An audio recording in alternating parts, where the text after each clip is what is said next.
दोस्तों, पृथ्वी पर मौजूद विशालकाय समुद्र जितने ज्यादा खतरनाक दिखते हैं उतने ही रहस्यमयी होते हैं, क्योंकि यही समुद्र हमारे पृथ्वी पर जीवन का सबसे बड़ा साधन है।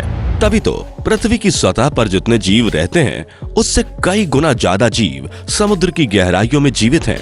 पृथ्वी के 70% हिस्से पर मौजूद ये समुद्र शांत रहकर भी बहुत कुछ बोलते हैं। इनकी गहराई सबसे ज्यादा प्रशांत महासागर में देखने को मिलती है, और खास करके मरियाना ट्रेंच के चैलेंजर डीप का हिस्सा, जो कि 11,034 मीटर तक गहरा है। लेकिन क्या कभी आपने कल्पना की है कि समुद्र की इतनी गहराई में आखिर होता क्या है?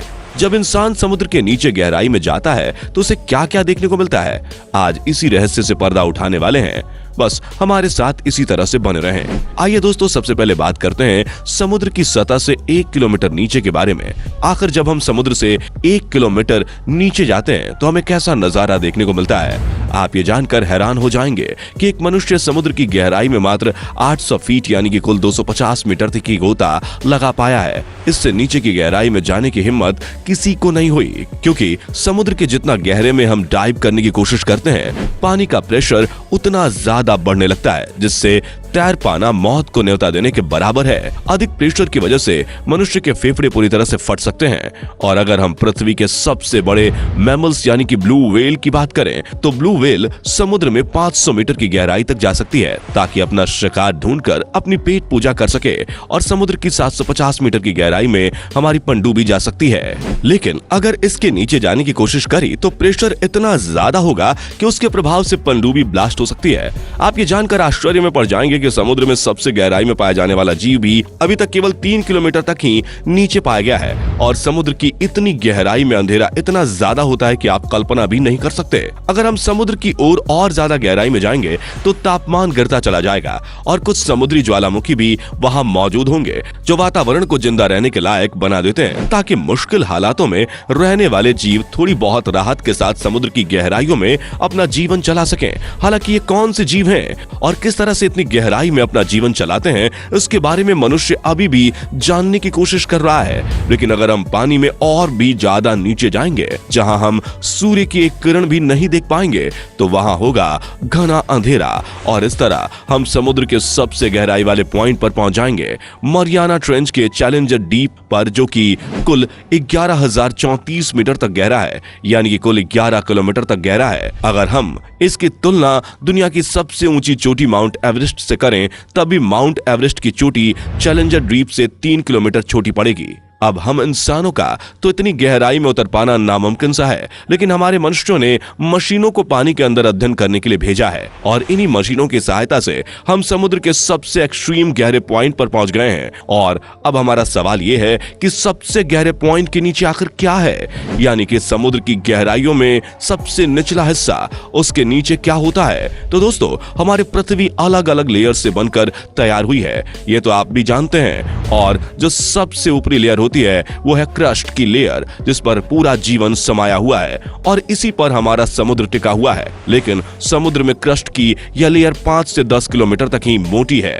इसके बाद मेटल क्लियर शुरू हो जाती है। हालांकि जिस पर हम मनुष्य रहते हैं, यानी जमीन का एरिया, वो लगभग 65 से 70 किलोमीटर तक मोटा है, और तब जाकर मेटल की लेयर शुरू होती है। अब देखिए कि जमीन के नीचे यानी कि क्रस्ट के अंदर लगभग 1 किलोमीटर की गहराई में ड्रिल करके तेल निकाला जाता है, जहां पर तेल पाया जाता है, जो कि आधुनिक समय में यानी कि आज के समय में घटकर 1.8 किलोमीटर से 2 किलोमीटर की गहराई में पहुंच गया है। लेकिन समुद्र का जो क्रस्ट वाला एरिया है वो मात्र 5 से 10 किलोमीटर तक ही गहरा हो सकता है। इसके बहुत नीचे तो तेल नहीं मिलता है। लेकिन जैसा कि आप जानते हैं, समुद्र में कई सारे जीव और वनस्पति पाई जाती हैं। अब करोड़ों सालों तक वनस्पति और जीव मरकर समुद्र की तलहटी पर डिपोजिट हो जाते हैं। तब करोड़ों साल तक इनके डिकम्पोजिशन से धीरे धीरे कच्चे तेल में बदलने लगते हैं, और फिर ओशनिक क्रस्ट यानी कि समुद्र के क्रस्ट वाले एरिया की दरारों में जाकर इकट्ठा होने लगते हैं। हालांकि ये कच्चा तेल समुद्र की हर जगह पर मौजूद नहीं है, बल्कि सिर्फ कुछ ही जगहों पर पाया जाता है, जिनके बारे में अभी हमें पूरी तरीके से जानकारी ही नहीं है। हालांकि कुछ ऐसी जगहें हैं जिनके बारे में हम जानते हैं कि वहां से तेल निकालकर हम अपनी जरूरतों को भी पूरा कर रहे हैं। लेकिन एक सवाल ये खड़ा होता है कि जब तेल हर जगह नहीं है तो आखिर समुद्र के नीचे है क्या? देखिए, जब से पृथ्वी बनी है उसके कुछ समय बाद ही पृथ्वी में जल चक्र बना है और जल चक्र के कारण से ही पृथ्वी की किसी न किसी जगह पर पानी बरसता ही रहता है। और जब पानी बरसता है तो नदियों के सहारे कुछ अमाउंट में पानी समुद्र में मिल जाता है और कुछ अमाउंट में पानी जमीन द्वारा सोख लिया जाता है।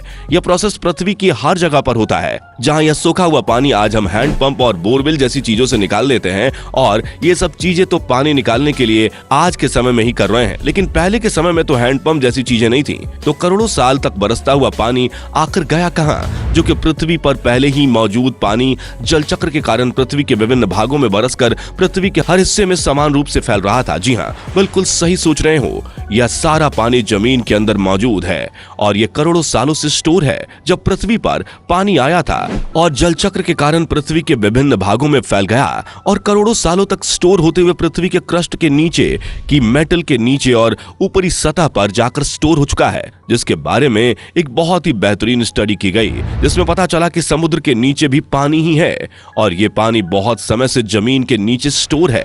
अब आप इसे कुदरत का करिश्मा कहिए या फिर कुछ और, लेकिन हम इंसानों के पृथ्वी पर जन्म लेने से पहले जब यहाँ पर सालों तक लगातार भयंकर वर्षा हुई तो उसका जो पानी था वो जमीन में बहुत ही अच्छी तरीके से स्टोर हो गया। यही कारण है कि आज हम जमीन पर कहीं से भी पानी निकालते हैं तो वो निकलने लगता है, लेकिन पृथ्वी के हर एक एरिया में पानी अच्छी तरह से मौजूद है। हालांकि कुछ ऐसे रेगिस्तानी इलाके हैं जहाँ पर पानी बहुत नीचे है, जिसे निकाला जाना बहुत मुश्किल हो जाता है। लेकिन जो ग्रीनरी वाले एरिया है, जहाँ पर सब कुछ हरा भरा नजर आता है, जहां पर पानी को जमीन से प्राप्त करना आसान है, और समुद्र की जो गहराई है जहां सिर्फ और सिर्फ पानी है, उसके नीचे भी पानी ही मौजूद है। उम्मीद है आपको वीडियो पूरी तरह से समझ में आ गया होगा, और अब आपका इसके बारे में क्या विचार है हमें कमेंट में बताना बिल्कुल भी ना भूलें। इस तरह की वीडियोस को लगातार देखते रहने के लिए हमारे चैनल को लाइक, शेयर और सब्सक्राइब जरूर कर दे। धन्यवाद। दोस्तों, आपको स्क्रीन पर 2 और वीडियोस दिखाई दे रही हैं, जिसे देखने के लिए स्क्रीन पर क्लिक करें।